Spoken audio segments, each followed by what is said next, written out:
la valeur du CMIT, enfin, ce que l'on propose au CMIT et ce que les membres trouvent au CMIT, c'est le fait justement de partager nos pratiques, de découvrir les idées nouvelles que chacun d'entre nous peut mettre en place dans ses organisations, les nouveaux outils, les nouvelles organisations que l'on teste, et puis échanger. Donc cet échange, il se fait à travers un peu plus de 25 ou 30, une trentaine d'événements qui sont planifiés à travers les 12 mois de l'année.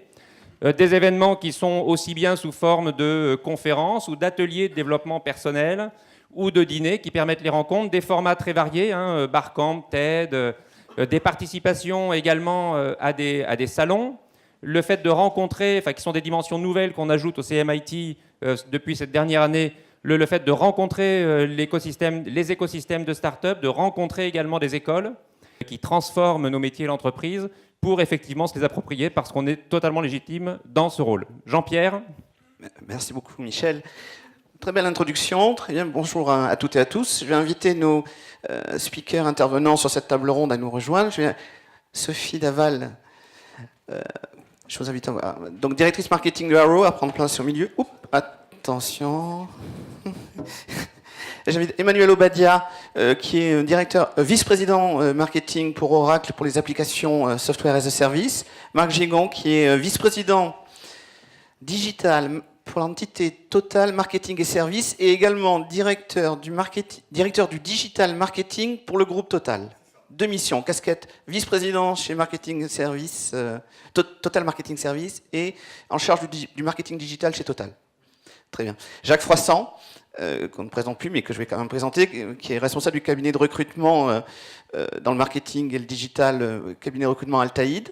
Clément Courvoisier, qui fait partie donc aussi comme Marc Gigon, de ces nouveaux profils qui arrivent dans les entreprises. Il est Chief Digital Officer au groupe Les Échos, qu'on ne présente pas non plus, donc groupe média, qui aujourd'hui est en train d'évoluer vers les services. Hubert Fauché, qui est professeur à l'ESSEC. Et je vais inviter Nick Hayes, entrepreneur, fondateur de la société Azalid, et qui est également l'ancien fondateur et créateur et revendeur heureux de la société Email Vision, serial entrepreneur qui trouve qu'on ne travaille pas assez, qu'il n'y a pas assez de plateformes dans le domaine du B2B et c'est un domaine qu'il investit particulièrement. Tout de suite, alors on a, comme disait Michel Marié, un timing assez serré, donc je vous invite, quand vous allez prendre la parole, à être le plus concis possible tout en étant le plus pertinent. Emmanuel Obadia, la parole, vous êtes Oracle. Tout à l'heure, on parlait des solutions en mode cloud sur le sondage. Est-ce que c'est quelque chose que les clients achètent? Mais aussi pour Oracle, c'est un sacré shift entre vous vendiez des CD, vous vous retrouvez avec de la maintenance à 20% par an, vous vendez du cloud, et le marketing dans tout ça. C'est quoi comment ça change le marketing avec le numérique, Emmanuel? En particulier dans notre industrie, qui est une position particulière d'Oracle, puisque Oracle a un historique de solutions on-prem, et donc c'est un gros changement, ça a été un gros changement de basculer sur la vente de solutions SaaS. Je pense qu'il y a certains d'entre vous qui doivent vivre la même chose. Et en parallèle, donc, il y a une transformation de la façon de faire du marketing. Donc on va la résumer, puisqu'il faut que je sois super court et concis, mais néanmoins pertinent. Il faudra en tenir compte. Donc, les trois choses qu'on voit, c'est la première, je pense que vous faites les mêmes constats, mais la première, c'est que la vocation est devenue de se focaliser, on décrit ça en étant customer obsessed, c'est de se focaliser sur le besoin client et arrêter de faire ce que beaucoup d'entre nous avons fait pendant assez longtemps, de faire plutôt de la vente de fonctionnalités. Donc de pousser ce qu'on a à vendre plutôt que de s'intéresser à la problématique client. Donc ça, c'est très caractéristique, première chose. La deuxième chose, c'est que la génération de la demande se fait en priorité sur le digital. Donc c'est digital first.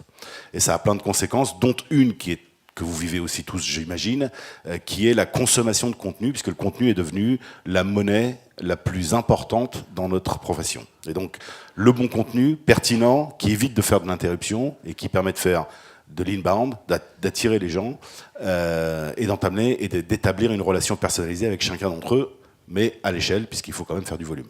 Voilà.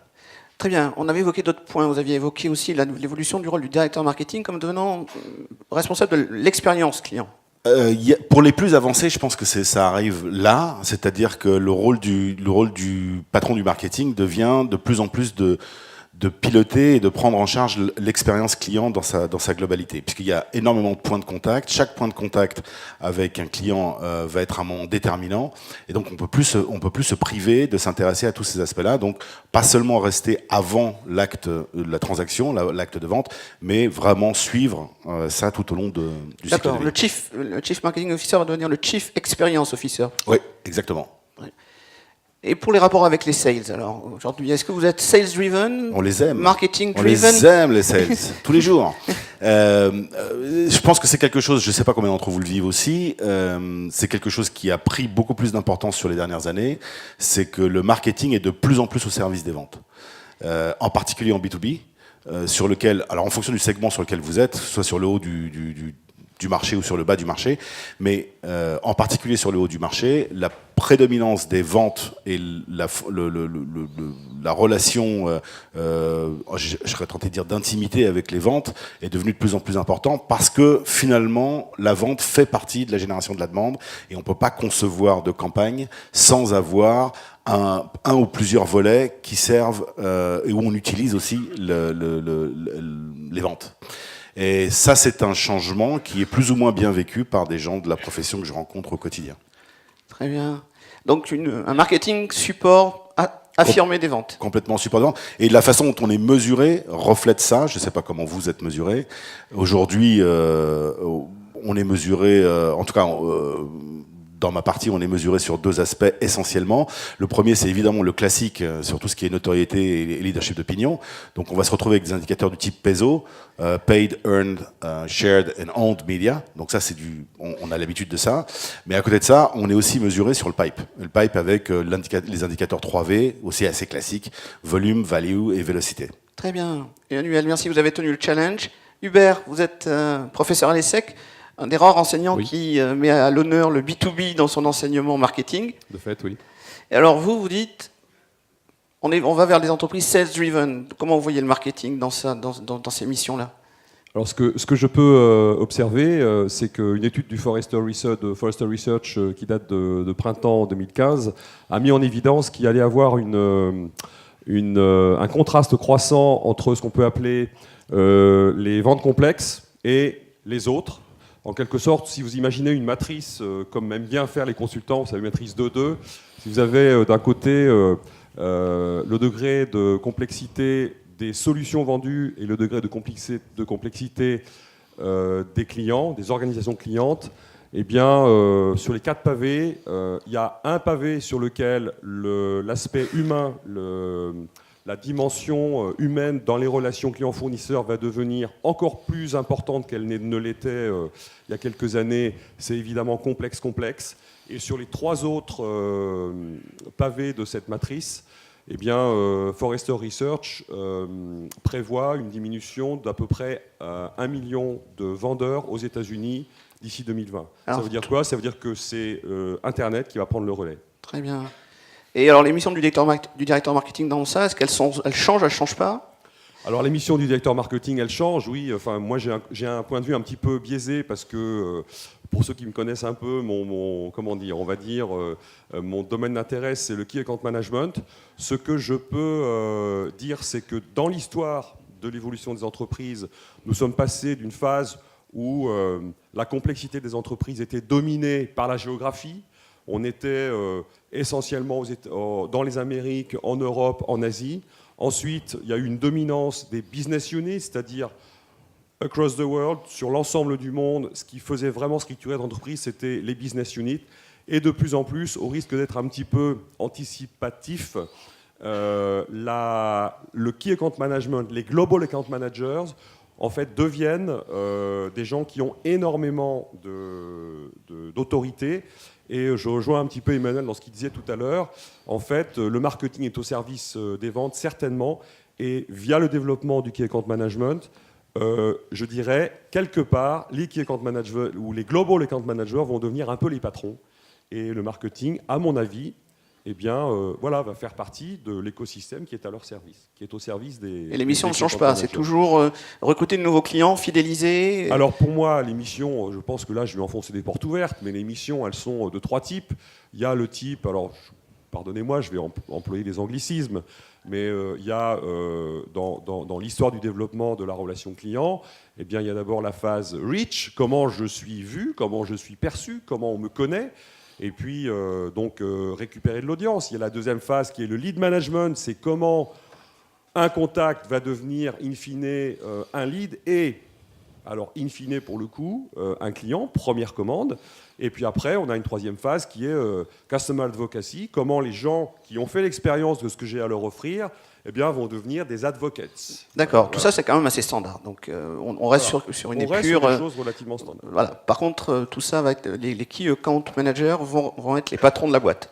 Alors je crois que c'est véritablement effectivement ce qui est en train de se passer, pas dans toutes les boîtes et pas encore tout de suite, mais très clairement dans certaines entreprises que je... D'accord. Et pour information, vous dédicacerez votre ouvrage d'ailleurs tout à l'heure au moment Oui, du alors, recueil. Vous en avez amené quelques-uns, pas beaucoup, une petite pile. Malheureusement, Donc quelques-uns. vous suscitez la rareté. Mais il y a une petite table là-bas sur Très laquelle bien. il y a un tag ESSEC et je serais ravi de rencontrer ceux qui veulent pour discuter. Alors on a parlé donc des rapports entre les sales et le marketing. Il y a des nouveaux jobs qui arrivent dans l'entreprise et on a avec nous un Chief Digital Officer dont on se demande souvent à qui il mange du budget. Hein, Alors Clément Courvoisier, Chief Digital Officer des Échos, anciennement, vous n'êtes pas vraiment un digital native, bien que vous soyez le plus jeune de cette table ronde, sans trahir de secret. Vous êtes un peu ces gens qui sont plus à l'aise avec le digital. Vous avez travaillé chez Peugeot et ensuite aux Échos, toujours avec la casquette digitale ou bien vous êtes passé d'une fonction différente pour passer au digital? Alors j'espère que je ne suis pas en terrain hostile aujourd'hui, le grand méchant directeur digital. En fait, je viens du marketing, notamment du marketing donc on B2B. Très Je bien. prends place ici. Et j'ai basculé effectivement du marketing au digital. Alors, les relations, et notamment manger du budget ou manger du pouvoir en interne, grosso modo, alors moi je viens du monde des médias, même si effectivement le groupe Les Échos, vous ne savez peut-être pas, fait un tiers de son chiffre d'affaires sur des services aux entreprises, donc sur du B2B, et ça devrait être plus de 50% d'ici 2 ans. Donc dans 2 ans, le groupe Les Échos fera plus d'argent avec des activités de services. Et d'ailleurs, c'est pour ça qu'on vous a invité aussi sur cette table. Que, Vous êtes dans sur une le média. démarche B2B avec une plateforme de services. Oui. Notamment, par exemple, vous aviez quel service pour l'affacturage, par exemple, On propose une quinzaine de services aux entreprises, que ce soit effectivement des solutions d'affacturage, des études, des formations, des événements, et des annonces légales, plein de choses. Voilà. Et donc, c'est cette activité-là aussi que vous avez sous votre responsabilité. Oui, j'ai à la fois la casquette média, plus classique dans le groupe Les Échos que tout le monde connaît, pour développer les sites web, les applications des Échos et des autres marques médias, mais également l'activité de service, où là, on parle toujours de digital, mais les effectifs sont plutôt des profils pur e-commerce et marketing, évidemment. Et pour info, vous avez combien de personnes sous votre responsabilité aujourd'hui? Aujourd'hui, il y a 80 personnes. D'accord. Avec beaucoup de profils de développeurs et beaucoup techniques. Et c'est justement la question intéressante, c'est qu'est-ce qu'on met derrière le digital. En fait, on met tout, et si on met tout, on met rien. Et ça dépend énormément de la maturité des entreprises. Par exemple, quand je suis arrivé pour récupérer la casquette du digital aux Échos, à l'époque, il y avait encore le marketing digital qui était la direction digitale. Et un des premiers mouvements à faire, en fait, c'était de basculer le marketing digital au sein du marketing. Parce que vous n'avez pas voulu du marketing digital? Non, parce que c'est ce que je connaissais le mieux. Donc j'avais pas besoin de l'avoir, j'allais dire, sous la main. Mais ce qui était super important, c'est que le digital, si ça reste un petit village gaulois à l'intérieur de l'entreprise, ça sert à rien. C'est important au début parce que il faut lancer la machine. C'est important que les métiers se parlent, se voient les uns à côté des autres. La technique, le marketing, les sales, les graphistes, tout ce qu'on veut. Mais après, il faut emmener toute l'entreprise dans la boucle. Et quand les entreprises médias les plus matures que je rencontre, notamment aux États-Unis, j'ai vu le Wall Street Journal il n'y a pas très longtemps, ils n'ont pas de direction digitale. Et pour eux, ça ne fait pas sens. Ils ont des directions techniques, des directions marketing, des rédactions, mais il n'y a plus besoin de direction digitale. À partir du moment où la direction marketing, les gens connaissent suffisamment le digital c'est juste un levier, c'est un moyen. Les questions sont toujours les mêmes. Est-ce que je veux fidéliser, recruter, upsell, tout ce qu'on veut? Finalement, derrière le digital, c'est juste un moyen. À partir du moment où les gens... Et donc aujourd'hui, vous voyez le digital, le directeur marketing vient taper à la porte du Chief Digital Officer et il dit, bon voilà, j'ai ça à faire, comment tu fais? Aujourd'hui, ce qui est indispensable, c'est que le directeur marketing, c'est lui qui qui maîtrise, qui pilote les objectifs. Est-ce que je veux recruter? Est-ce que je veux bouger mon image de marque? Est-ce que je veux faire avant tout du marketing pour le sales? Et après, au sein de la direction digitale, on va retrouver des métiers qui ont certaines connaissances qu'il n'y a pas forcément partout dans l'entreprise. Un spécialiste des réseaux sociaux, du SEO, du SMO, de tous ces acronymes plus ou moins barbares. Mais les objectifs, la finalité, le sens, vient forcément de la direction marketing. Et à partir du moment où les gens, au sein de la direction... Ça va? Bonjour. Enchanté. Bienvenue. À partir du moment où les gens de la direction marketing maîtrisent suffisamment tous ces nouveaux leviers, il n'y a plus besoin d'avoir des experts à l'extérieur au sein d'une direction digitale. Donc vous allez disparaître. Oui, c'est le cliché qu'on dit tout le temps, mais évidemment. Très bien. Marc Gigon, vous aussi, vous avez la casquette digitale chez Total. Alors je répète, vous avez 2 jobs en fait. Marketing digital au groupe Total, qui est donc le numéro 1 du CAC 40 pour mémoire, et en même temps vice-président digital pour l'entité marketing service, qui elle commercialise essentiellement, d'après ce dont je me souviens, des prestations B2B, et c'est pour ça qu'on vous a invité, parce que vous êtes dans justement du B2B et pas du B2C. Oui, je m'occupe du digital effectivement pour la partie marketing et services, et puis pour le domaine marketing dans le groupe Total, il y a des activités de vente de produits chez nos collègues du raffinage et de la chimie, dans les polymères par exemple. Et c'est vrai que l'activité de la direction dont je m'occupe a été centrée ou focalisée en priorité sur les domaines du digital qui s'appliquent au marketing à la vente. Donc à la fois l'expérience client, l'amélioration de nos circuits de vente, et puis les nouveaux business models que le digital peut créer. Et c'est vrai que du coup, moi je suis à double titre intéressé par les échanges de ce matin et d'aujourd'hui, parce que à la fois je suis consommateur des produits que vous vendez, et parce que Gros consommateur, gros acheteur de logiciels B2B, vous m'avez dit. un très gros acheteur de logiciels B2B, Très de bien, marketing B2B. Donnez-nous une idée du budget. Difficile, mais on dépense beaucoup de sous. Mais dans le point important aussi, c'est que effectivement, nous, on est dans nos activités de distribution de lubrifiants, de graisses ou d'acquisition de distributeurs ou de propriétaires de stations-service. On a un travail B2B de marketing à réaliser et qui était très centré sur le produit aujourd'hui et qu'on doit déplacer maintenant vers un marketing plus d'offres et un marketing plus client et un marketing plus go-to-market. Alors, est-ce que le job du directeur marketing va changer justement dans ce contexte numérique Oui, alors chez nous, de manière considérable, hein, on avait vraiment un marketing produit. On a des gens qui sont très bons pour trouver les meilleures formulations de lubrifiants, pour avoir de très bons accords avec les constructeurs automobiles. Mais il nous manque, ou en tout cas, il fallait qu'on renforce la vente, et le go-to-market et l'expertise go-to-market de nos produits.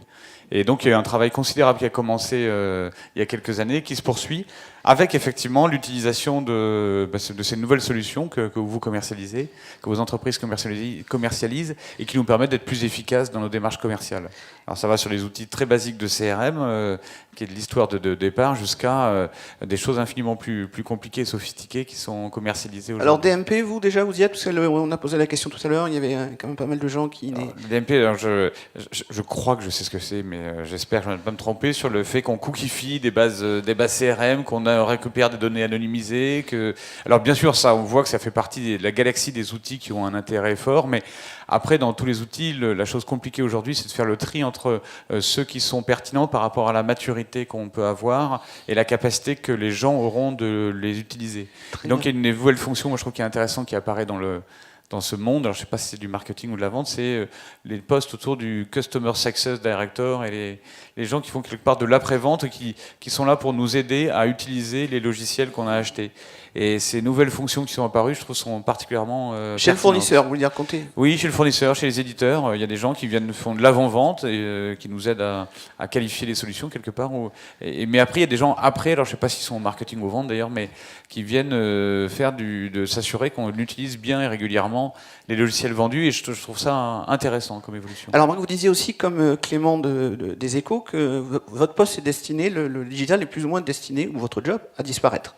Oui, tout à fait. C'est une certitude à une échéance Enfin, c'est pas 2 ans, mais certainement, en tout cas, ce sera avant 5, parce que déjà, effectivement, comme le disait Clément, notre activité va être intégrée de manière naturelle. Enfin, la question digitale sera intégrée de manière naturelle dans les activités des gens et des collègues. Et puis après, qu'en fait, on a réussi maintenant, le domaine digital est mieux connu quelque part, et on sait les choses qu'il faut traiter.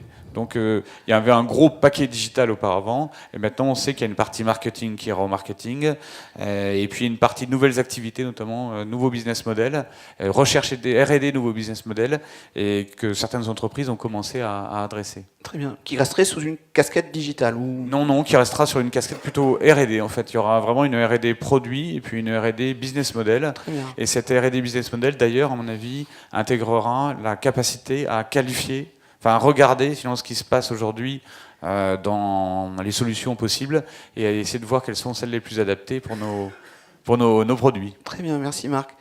Le digital intégré dans les directions marketing, Jacques Froissart, vous, quand vous faites les recrutements, c'est ce qu'on vous demande, des marketeurs qui ont la fibre technique aujourd'hui et d'ailleurs, c'est quand vous les recrutez, ces marketeurs à fibre technique, est-ce qu'ils vont à la direction marketing ou est-ce qu'ils vont à la direction digitale? Alors, moi, je pense aussi que le directeur digital n'existe que parce que les directeurs marketing ont mal fait leur boulot. Wow. Je suis provocateur en disant ça. J'ai un de mes amis qui s'appelle Manuel Diaz, le patron du Makina, qui dit aussi le CDO, c'est le cash-ex du CIO qui comprend rien au digital. Alors, il y a plusieurs raisons pour lesquelles il existe. Maintenant, très clairement, le digital, c'est une fonction du marketing. Donc, c'est le directeur marketing qui doit prendre la main. Et le changement culturel pour lui, à ce directeur marketing, c'est qu'il doit avoir une appétence pour la technologie qui n'était pas nécessaire il y a encore 5 ans.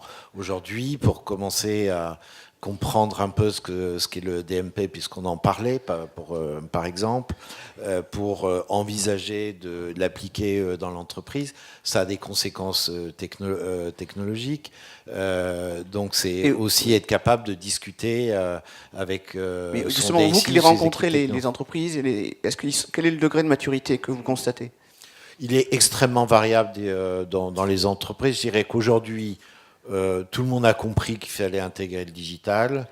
Je dirais comme ça, à la louche, il n'y a même pas un quart des grosses entreprises qui sont vraiment avancées et engagées, parce que le digital, c'est pas seulement de la technologie, c'est aussi pour les entreprises intégrer une culture digitale qui implique un management différent, qui implique des réflexions sur les business models qu'on évoquait, qui remettent en cause globalement l'entreprise et pas simplement dire je fais du digital parce que je fais du e-commerce ou que je fais du social selling sur les réseaux sociaux. Qu'est-ce que vous conseillerez aujourd'hui à un directeur marketing qui débuterait sur ce domaine-là, qui est en poste et qui, bon, je pense que tout le monde a effectivement commencé, mais quels sont les points clés, les lignes directrices? Qu'est-ce que je conseillerais? De venir au CMIT pour échanger avec ses collègues les plus avancés. La culture digitale, c'est aussi une culture beaucoup de partage. Donc aller dans les conférences dans les conférences, rencontrer des pairs. Si vous regardez le paysage des conférences, des meet-up, des barcamps, vous appelez ça comme vous voulez, ce sont des lieux d'échange où des gens qui sont parfois concurrents vont se donner des trucs, vont partager des expériences, et c'est aussi beaucoup comme ça qu'on progresse. J'étais intervenu au CMIT, je crois, il y a 5-6 ans, et j'avais dit à l'époque, confiez une partie de votre boulot de directeur marketing à des stagiaires, mais faites de la veille, apprenez vous-même, testez, essayez des solutions, mettez les mains dans le cambouis pour comprendre ce qui se passe dans le domaine du digital. Arrêtez de confier ça à des stagiaires ou des débutants, faites-le vous-même. Et je pense que c'est vraiment ça qu'il faut avoir en tête, c'est utiliser sa curiosité, essayer des choses. Ça peut être aussi intégrer la culture du test and learn. Intégrer la culture du test and learn, c'est aussi accepter l'échec. Très bien, Jacques. On a un exemple avec nous. Sophie, à Arrow, vous avez justement fait monter vos équipes en compétences sur le digital. Alors chez Arrow, c'est donc, je rappelle, des grands distributeurs à valeur ajoutée sur tout ce qui est hardware, enfin infrastructure IT. Oui, pas que hardware. Hein. Hardware, Software et services, oui. Très bien. Alors, justement, vous avez une équipe marketing que vous avez transformée vous-même. Oui, alors moi-même, pas moi, hein, mais effectivement, pour moi, je pense que le digital est vraiment, fait partie intégrante de notre quotidien au marketing. Et effectivement, l'idée n'est pas que ça soit le rôle d'une personne ou le rôle d'une fonction. À l'intérieur de l'équipe marketing, c'est devenu aujourd'hui le quotidien de chacune, de chacun et de chacune. Enfin, on est quand même 12 femmes, donc voilà. J'ai un peu de mal à ne pas féminiser quand j'en parle. Et effectivement, de la même façon que pour moi, le travail du digital, il ne repose pas sur le community manager ou même simplement sur le marketing. C'est vous qui avez introduit un community manager dans vos équipes au début. Oui. Voilà, c'est ça. Ouais. Et aujourd'hui, plus ou moins tout le monde est community manager sur sa ligne de produits. Disons que c'est l'objectif. L'objectif, effectivement, c'est qu'on aura toujours un community manager parce qu'encore une fois, on a besoin de driver le sens de nos messages. On aura toujours besoin de modération. On aura toujours besoin d'un référent. Néanmoins, ça ne peut pas être le job, encore une fois, d'une seule personne. Chaque responsable marketing à l'intérieur de l'équipe, effectivement, prend en charge cette responsabilité digitale. Alors, ça a pris combien de temps, justement, pour monter tout le monde? Et est-ce que tout le monde est déjà à niveau? Alors, c'est pas fini. C'est loin d'être fini. Et je pense que ça ne finira pas, d'ailleurs. Est-ce que tout le monde est au même niveau? Clairement, non, aujourd'hui. Il y a des résistances. Je ne sais pas si j'irais jusqu'à parler de résistance. Je pense que c'est effectivement une transformation. Et comme toute transformation, c'est un process d'accompagnement du changement. Donc il y a des early adopteurs et puis il y a des personnes qui prennent davantage leur temps. Vous avez commencé il y a combien de temps, cette transformation? Ça fait à peu près 2 ans. D'accord. Bon. Et vous êtes fait accompagner par un expert du sujet? Par plusieurs experts, en fait. D'accord. Oui, par plusieurs experts. On a commencé un peu de façon artisanale, de façon un peu empirique, et puis, chemin faisant, on est bien obligé... Est-ce qu'il y a un Chief Digital Officer chez Arrow? Il y en a un, effectivement, à la Corp. Alors, quelque part aux États-Unis? Très loin à Denver, ouais, voilà. Au Colorado. C'est très, très loin de chez nous. Oui, En France, non. D'accord. Donc, ce qu'il fait aux États-Unis, ça n'a pas encore d'impact sur l'activité française? Ça commence à avoir des impacts... par exemple, dans la transformation de notre business model, puisqu'on commence à se tourner maintenant vers des solutions de e-commerce qui étaient complètement exotiques chez nous il n'y a pas de ça 18 mois.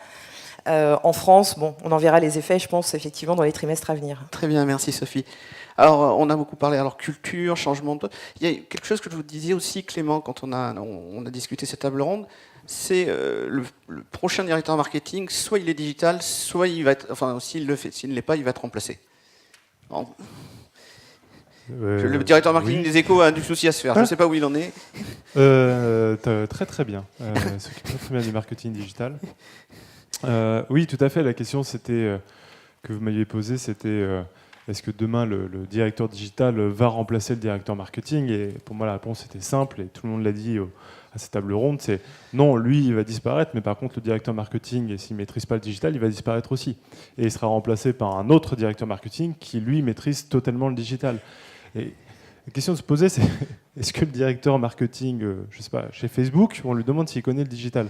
C'est-à-dire que la notion de dire je rajoute le digital à un poste n'a de sens. Or, soit à l'intérieur de BU, il y a un expert digital, mais en global, en transverse, je suis assez d'accord avec ce que vous disiez, c'est uniquement quand le digital n'est pas encore intégré dans la culture et dans les connaissances des gens en interne. Demain, ça devient une évidence. Il y a un siècle, on le dit toujours, il y avait un directeur de l'électricité dans les usines. Voilà. Et après, c'est devenu une évidence. Et là, c'est exactement pareil. Et du coup, le directeur marketing de demain, s'il ne maîtrise pas le digital, je pense qu'il ne sera plus directeur marketing. Très bien. On va parler maintenant un petit peu plateforme, outils. Marc Gigon avait dit, déjà, vous êtes beaucoup en contact avec ce type de plateforme, vous évaluez beaucoup d'outils, j'imagine. Est-ce qu'aujourd'hui, vous avez évoqué tout à l'heure certains outils, est-ce qu'il y en a certains d'autres? DMB, par exemple, vous n'êtes pas aujourd'hui sur ce segment-là encore, mais avec qui travaillez-vous, par exemple, et quel type de projet avez-vous en termes d'outillage actuellement? On travaille, nous, avec les grands éditeurs de la place.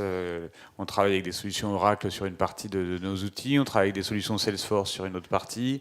On teste d'autres outils plus légers, plus petits, adaptés à la diversité de nos Par business. exemple, en ce moment, qu'est-ce que vous testez? On a des tests sur Pardot. On a des tests... Alors ça fait quoi, Pardot? Pardot, c'est des outils de marketing automation pour plutôt des ciblés B2B, effectivement. Très bien. Et on a avec nous ce matin Nick Hayes qui, justement, veut redonner ses lettres de noblesse au marketing automation dans le B2B. Nick, vous êtes le fondateur, créateur de Azalid, qui est une plateforme... Alors, vous allez nous la présenter. Mais d'ailleurs, on a un slide qui présente un petit peu que vous nous avez communiqué. Comment cette plateforme est-elle née? Eh bien, ça fait 15 ans que je travaille dans les technologies au service du marketing. J'ai créé une société en 2000 qui s'appelait à l'époque Email Vision, qui est devenue Smart Focus, société que j'ai revendue il y a 3 ou 4 ans. Ensuite, j'ai pris un peu de recul et j'ai regardé le marché du marketing en général et j'ai vu qu'il y avait beaucoup d'éditeurs de logiciels marketing au service du B2C. Plus de 3500 outils au service du B2C.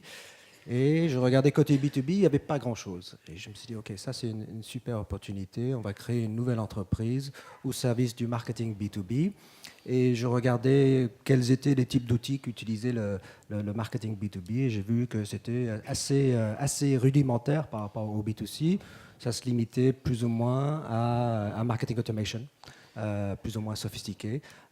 Et j'ai trouvé qu'il y a eu une espèce de distance qui s'est créée entre l'équipe marketing et l'équipe commerciale. J'ai toujours été un grand croyant du key account selling dans la vente. Et je trouvais qu'avec cette arrivée de la mode inbound marketing autour de l'email marketing, je trouvais qu'il y a eu une distance qui s'est créée entre le marketeur et le sales. Et le key account selling, ça a toujours été la façon de vendre dans les logiciels, dans le marketing B2B. Le marketing a toujours été proche du sales dans cette approche-là. Et puis il y a eu cette mode d'inbound marketing où le marketing a dit attendez, nous on va faire du super contenu, on va le poster partout sur le web et ensuite les petits poissons vont rentrer, on va les accrocher avec des hameçons. C'est ce que dit Emmanuel Obadia. Hein, oui, j'ai vu les petits poissons avec des hameçons.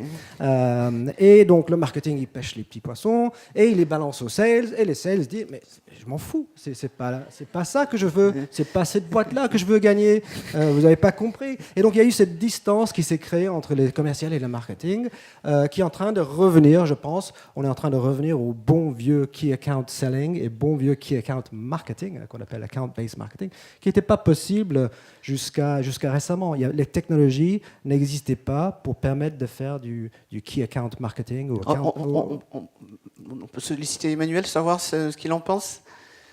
Je vais pas du tout aimer l'expression on va revenir au bon vieux key account selling, parce que j'y crois pas du tout. Qu'il y ait du key account selling, c'est sûr. Que la façon de le faire a dramatiquement changé, on le voit. Donc aujourd'hui, sur le haut du marché, pour attaquer des comptes cibles, moi par exemple, j'ai expérimenté, on a commencé à faire ça en Allemagne, par exemple, du retargeting sur les comptes clés. Donc utiliser du DMP pour essayer d'avoir un dialogue personnalisé ou entamer un dialogue personnalisé sur des comptes qui sont ciblés par les sales. Donc c'est eux qui pilotent l'objectif, c'est eux qui pilotent la cible, mais on utilise des techniques d'engager la conversation qui sont complètement différentes et établir le dialogue d'une façon complètement différente. Donc je voudrais juste évacuer on va revenir. Par contre, je suis d'accord sur l'idée que on doit combiner du inbound et du outbound, en particulier sur le haut du marché, pour arriver à cibler les efforts et engager un type de relation et un type de dialogue qui est différent. Quand je dialogue avec Total, je ne vais certainement pas avoir le même type de relation, le type d'investissement que lorsque je dialogue avec du SMB. J'ai besoin de faire du volume, l'acte de vente, le coût moyen du deal n'est pas du tout le même. Donc les investissements sont évidemment pas les mêmes. Et puis la force de frappe. Je veux dire que quand je parle avec Total, il y a des gens en face de moi qui ont une armée de personnes qui sont capables d'évaluer des solutions, capables de rentrer dans des schémas stratégiques, ce qui est moins le cas du SMB qui n'a pas du tout les mêmes besoins. Nick, qu'est-ce que vous en pensez? Je pense que le account-based marketing est un complément à l'inbound marketing. C'est un complément. Il n'y a pas que l'email marketing pour communiquer avec ses comptes cibles. Un des gros problèmes qu'on a avec le marketing automation aujourd'hui, c'est qu'on n'a pas encore l'adresse email de toutes les entreprises qu'on cherche à cibler. Ils ne sont pas encore venus sur le site web, remplir le petit formulaire pour recevoir les messages. Alors vous chassez plutôt les petits poissons ou les gros poissons avec votre solution? Ça marche pour tous les types d'entreprises. Si on peut revenir sur le slide précédent, ça explique notre solution comme étant un complément au marketing automation, un complément à Eloqua, un complément à Pardo, un complément à HubSpot. Qu'est-ce que ça fait? C'est que on met un tag sur le site de notre client. Le client il met un tag sur son site. Plutôt qu'un formulaire web, email, on met un tag. Le tag va collecter les données des visiteurs qui viennent sur le site. Il va identifier les entreprises. Et à partir de là, le marketing, avec le sales, va déterminer les entreprises qui souhaitent cibler. Et ensuite, le logiciel Azalid va recibler automatiquement, exactement comme une série de messages comme avec de l'email marketing, sauf qu'avec des bannières. Uniquement du display, les entreprises, là on est en display. On est en banner ads, on est en display. Uniquement les entreprises que les commerciaux veulent gagner. D'accord. C'est un peu comme du retargeting, une forme de retargeting. C'est du retargeting, sauf que c'est pas du spray and pray, c'est pas du retargeting à tous les visiteurs qui viennent sur mon site. Ça, c'est du gaspillage. Balancer des messages à tout le monde qui vient. On s'est rendu compte qu'il y a seulement 10-15% des visiteurs qui rentrent dans la définition de compte clé ou compte cible de nos clients. Donc on identifie quels sont ces 15-20% d'entreprises qui intéressent les commerciaux et le marketing, et on met en place un programme automatique de messages, une série de messages sur les comptes qui comptent. Est-ce que je crois que vous avez préparé un exemple de... Oui, j'ai pris un exemple d'un client qu'on a présenté dans un webinaire hier. Donc on a un éditeur de logiciel, iAdvise. Alors pour mémoire, iAdvise fait du click to call, du click to visio, du click to chat sur les sites web et sur les médias sociaux. Oui. Une fois qu'on arrive sur un site web, on est rerouté vers un opérateur. Voilà, c'est le petit chat. Ça, c'est le logiciel qui propose. C'est le petit chat. Et il cherche des entreprises clientes. Voilà, ils vendent à des e-commerçants, ils vendent à des grands comptes. Ils ont plus de 1000 comptes dans le monde aujourd'hui. C'est une très belle start-up que je connais depuis 2 ans maintenant. Et ils utilisent notre technologie pour envoyer des messages personnalisés aux clients existants, pour faire du upsell et du cross-sell. Ils utilisent notre système pour envoyer des messages aux prospects cibles, donc les entreprises que les commerciaux souhaitent gagner. Et en même temps, ça envoie ce qu'on appelle des signaux d'achat par un email et un in-app alert sur l'application mobile pour les commerciaux, pour que les commerciaux soient parfaitement synchronisés avec les actions marketing. Dès qu'un de leurs comptes cibles réagit par rapport à une campagne marketing, commence à montrer des signaux d'achat, le commercial est le premier à le savoir. Et ça lui permet de réagir sous forme d'un coup de fil, un email, un contact sur LinkedIn pour pouvoir... Alors les résultats, le ROI, parce que ça fait combien de temps que ça tourne chez eux, ça à peu près? Alors pendant la première année, quand on les a rencontrés, ils ne croyaient que dans l'inbound. C'était l'inbound, inbound, inbound. On crée du super contenu, on balance les leads aux commerciaux. Et c'est là où ils ont compris qu'il y avait une limitation. En 2015, on n'a fait que account-based marketing sur les comptes que les commerciaux n'arrivaient pas à toucher, c'est-à-dire une utilisation pour le marketing d'acquisition. Et en 2016, ils ont passé sur l'account-based marketing pour faire de la fidélisation. Ils viennent de terminer leur premier trimestre en sales. Ils ont explosé les ventes, notamment sur la partie account expansion. Plus de 40% de leurs ventes ont été faites, leurs nouveaux revenus ont été faits sur les clients existants. Donc ça permet de réduire le temps passé des commerciaux sur la prospection pour qu'ils puissent passer plus de temps en marketing. Le retour sur investissement, elle était au bout d'1 mois. Une première vente qui a été faite au bout d'1 mois leur a permis de rembourser le logiciel pendant 1 an. Très bien, merci beaucoup. On arrive à la fin de cette table ronde, on est dans les délais, c'est super. Éventuellement, s'il y a des questions de la salle à nos intervenants, c'est avec plaisir que... on vous passera un micro pour des questions. La zapette là va pas suffire, mais on peut vous passer un micro. Et moi j'aurais une question, c'est aujourd'hui, on a un peu l'impression que tout est possible avec la data. Vous en êtes où, vous, aujourd'hui, dans le traitement de data sur les clients, sur les entreprises? Est-ce que vous pensez qu'aujourd'hui vous avez atteint... vous en êtes au début, où en êtes-vous sur ce chemin de la data? Je me souviens, Marc Gigon, vous aviez dit... la data, c'est bien, mais il faut surtout se poser les bonnes questions. Si on a un data scientist, il faut lui poser les bonnes questions. Oui, ça reste toujours vrai. C'est vraiment un domaine d'exploration finalement. On découvre que oui, si on a des tags bien posés sur un site, on peut récupérer des informations. Vous en êtes où, vous, dans cette maturité de la data? On est toujours dans une phase finalement très exploratoire de cette chose-là. C'est un peu désolant, malgré les moyens que vous avez. Oui, c'est vrai, mais il y a vraiment une question de maturité. C'est vrai que c'est décevant. De toute façon, ça fait partie d'être dans le digital. C'est un monde compliqué parce qu'il y a à la fois tout ce qu'on découvre, toutes les choses qu'on voit qui sont possibles, mais il y a une très grande différence entre ce qui est possible et ce qui va marcher. Ce qui va marcher, ça dépendra de la maturité des organisations, et qu'il faut faire les choses, il faut faire évoluer les organisations en leur donnant les outils de manière très progressive. Et oui, c'est vrai que les DMP, récupérer des tags de manière intelligente et refaire du retargeting dessus, c'est des choses qui sont aujourd'hui possibles, qui sont d'ailleurs même des fois techniquement pas très cher, mais après il faut pouvoir se caler dans la façon dont les vendeurs travaillent aujourd'hui et les faire progresser à ce rythme-là. Et ça prend du temps, plus que ce qu'on ne le pense d'ailleurs. Enfin, Clément, chez Oseco, est-ce que vous en êtes tout de l'exploitation de la data? Alors, tout à l'heure, on parlait de DMP. Alors, pour nous, c'est un bon exemple. Aujourd'hui, on a une DMP qui est active. On s'est cassé les dents dessus pendant bien 6 mois. Alors, est-ce qu'elle est dans le B2B ou dans le B2C? Là, plutôt B2C. Là, vraiment, les premiers demandeurs, c'était au niveau de la pub. On a 6 millions d'internautes et mobinautes par mois. Donc, c'était plutôt B2C. Vraiment, est-ce qu'elle va avoir une évolution B2B? Oui, on l'utilise aujourd'hui en B2B aussi. Hein, d'accord. Et d'ailleurs, enfin, nos premiers prospects, même pour le B2B, ce sont les gens qui viennent consulter un simple article sur ce qu'a dit Sarkozy, mais il s'avère, tiens, mais il est directeur marketing à tel endroit, on va pouvoir lui pousser des services. Nous, on se sert énormément du média comme un bassin de prospection pour tous les services des échos. Combien de temps et quel coût à peu près pour une DMP? Alors, le coût, je vais garder ça pour moi, si vous ne voulez pas. Raisonnable. Par contre, en termes de compétences, là, on avait vraiment sous-estimé le besoin pour maîtriser derrière ces sujets-là. Et c'est un bon exemple en termes d'organisation. La DMP est pilotée par le marketing. Chez nous, ça, c'est très important.